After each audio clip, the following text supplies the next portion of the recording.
Hello guys. Welcome back to Education Media YouTube channel. And I'm excited to meet you once again to share my knowledge and insights with you on my recent study experience and also a variety of topics. So sit back, relax and enjoy the content. Without further ado, let's get started. 21. A 7th grade social studies class includes students who demonstrate a range of reading abilities and varied levels of achievement. In planning instruction for the class, the social studies teacher can most effectively differentiate instruction according to students' needs by adopting which of the following approaches. A. Forming homogeneous learning groups according to students' previously demonstrated performance levels for the duration of each instructional unit. B. Using primarily whole class instruction that encourages students to provide support to one another in mastering targeted concepts and skills. C. Developing core lessons for each objective that are suitable for the majority of students to be followed by remedial or enriched small group instruction as needed. D. Constructing tiered lesson activities that address the same objectives at varying levels of depth and complexity to be implemented using flexible student groups. Answer. To effectively differentiate instruction according to students' needs in a 7th grade social studies class, the teacher should adopt option D. Constructing tiered lesson activities that address the same objectives at varying levels of depth and complexity to be implemented using flexible student groups. The tiered approach allows the teacher to provide different levels of challenge and support based on individual students' needs and abilities. By designing activities that target the same objectives but vary in complexity, the teacher can accommodate the diverse range of reading abilities and achievement levels in the class. Using flexible student groups enables the teacher to group students based on their readiness and skills for each specific activity or task. This approach allows for targeted instruction and differentiation within the classroom. Advanced learners can be appropriately challenged with more complex tasks. While struggling, students can receive additional support and scaffolding to help them master the targeted concepts and skills. By implementing tiered activities and flexible student groups, the teacher can provide a more personalized learning experience that addresses the individual needs of students, promotes engagement, and supports academic growth for all learners. 22. One 9th grade teacher relies primarily on report cards to communicate students' progress to parents' guardians. A second 9th grade teacher prefers to hold regular conferences with parents' guardians. Which of the following is the most significant advantage of the second teacher's approach? A. Motivating parents' guardians to become actively involved in supporting students in school learning at home. B. Ensuring that the teacher informs parents' guardians about students' learning in a timely manner. C. Allowing the teacher to provide parents' guardians with information about the relative strengths and weaknesses in students' learning. D. Conveying to parents' guardians the teacher's commitment to enhancing student learning and achievement. Answer. The most significant advantage of the second teacher's approach, holding regular conferences with parents' guardians, is option C. Allowing the teacher to provide parents' guardians with information about the relative strengths and weaknesses in students' learning. Regular conferences provide a valuable opportunity for teachers to have in-depth discussions with parents' guardians about their child's progress. Unlike report cards, which often provide a summary or snapshot of overall performance, conferences allow for a more detailed and nuanced understanding of a student's strengths and weaknesses. During conferences, the teacher can share specific examples of student work, provide insights into the student's learning process and engagement, and discuss areas where additional support or enrichment may be needed. This personalized feedback helps parents and guardians gain a deeper understanding of their child's academic abilities and areas requiring attention. By sharing information about relative strengths and weaknesses, parents and guardians can better support their child's learning at home. They can focus on reinforcing strengths and provide targeted assistance in areas that need improvement.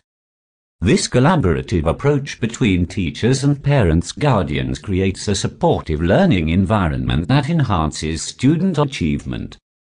While options A, B, and D may also have advantages, providing detailed information about relative strengths and weaknesses in a student's learning is a significant benefit of holding regular conferences with parents and guardians. 23. A 5th grade teacher encounters a student's parent in the local grocery store. As they engage in friendly conversation, the parent raises an issue about a problem the student is having with another student in the class. In this situation, it would be most appropriate and professional for the teacher to respond by A. Avoiding a discussion of the student's situation and bringing the conversation politely and quickly to a close. B. Acknowledging that the parent has a legitimate concern and describing the strategies the teacher is using to address the situation. C. Explaining that they should discuss the situation in private and offering to meet at the parent's convenience. D. Saying that students typically experience some interpersonal conflict and suggesting ways to help the student address the situation on his or her own. Answer. In this situation, it would be most appropriate and professional for the teacher to respond by option C, explaining that they should discuss the situation in private and offering to meet at the parent's convenience. Engaging in a discussion about a student's situation in a public setting, such as a grocery store, is not ideal due to privacy concerns and the potential for miscommunication. It is important to maintain confidentiality and handle sensitive matters in an appropriate setting. By acknowledging the parent's concern and suggesting a private conversation to discuss the issue, the teacher shows respect for the parent's perspective and demonstrates a willingness to address the problem. This approach allows for a more thorough and focused discussion, where both parties can openly express their thoughts and concerns. Arranging a private meeting at the parent's convenience provides an opportunity for the teacher and parent to have a more in-depth conversation, share information, and collaborate on finding a solution. It demonstrates the teacher's commitment to addressing the student's situation in a thoughtful and respectful manner. While options A, B, and D may have some merits in certain situations, option C is the most appropriate and professional response in this specific scenario. 25. A 7th grade teacher's homeroom class includes a student who has recently been placed in foster care.